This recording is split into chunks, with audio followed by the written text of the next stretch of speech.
माझं नाव लावण्य गजानन, माझ्या शाळेचे नाव BMC जिल्हा परिषद प्राथमिक शाळा नंबर शेळगाव. मी इयत्ता चौथीतली विद्यार्थी आहे.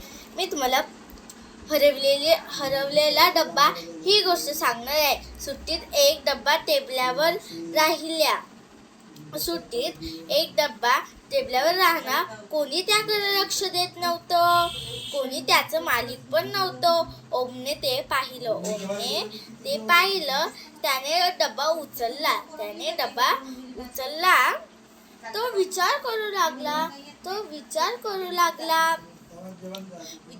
लागला की हा डब्बा कोणाचा असेल.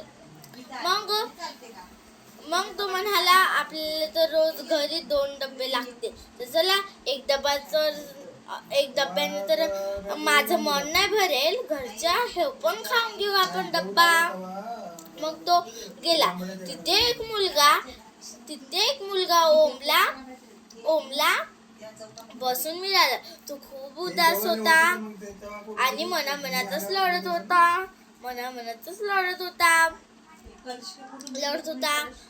तो आहे ना, मनात लढत होता. मग ओम त्या मुलाकडे गेला. त्या मुलाचं नाव होतं अक्षय. अक्षय जवळ ओम गेला आणि म्हणाला, अरे तू का बरं उदास बसून आहे, का बरं गप्प बसून आहे, तू का बरं असं दिसून राहिला मला, सांग, तुम्ही तुझी प्रॉब्लेम सॉल्व करून देते. मग अक्षय म्हणाला, अरे ओ माझा तर डब्बा हरपला. माझा डब्बा हरपून गेला. आता मी काय खाणार. मला तर खूपच भूक लागून आहे. मग ओ म्हणाला, थांब, मी 2 मिनिटात येते. मग त्याने त्याला टेबलावर सापडलेला डब्बा घेतला आणि त्या अक्षयला दिला. अक्षय म्हणाला, हा डब्बा तुझा आहे का, मला त्या टेबलावर मिळाला. मग अक्षय म्हणाला, ओम, तुला हा डब्बा कोणाच्या टेबलावर सापडला. मग तो म्हणाला, अरे अक्षय, मला तर हा डब्बा रोहितच्या टेबलवर मिळाला.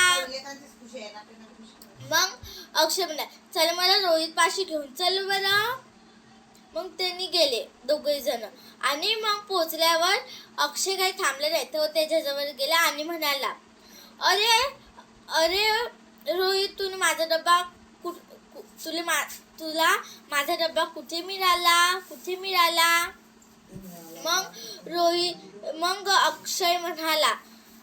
मग रोहित म्हणाला, मला हा डब्बा शाळेत येताना रस्त्यावर मिळाला.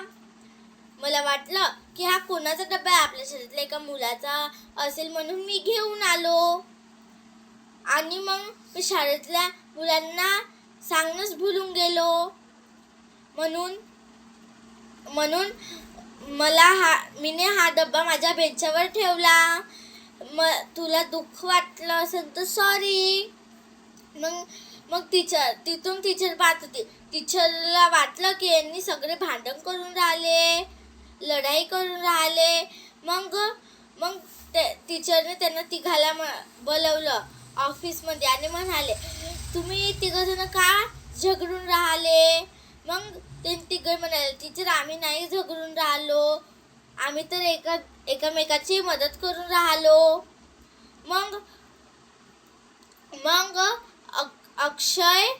अक्षय म्हणाला, टीचर, माझा डब्बा याला रस्त्यावर मिळाला होता, यांनी माझी मदत केली आणि डब्बा नाही मिळाला असेल तर मी जेवण काय करणार. मग तिघी जण दोस्त बनले. धन्यवाद. या गोष्टीचं बोध म्हणजे कधीही कोणाची मदत करावी.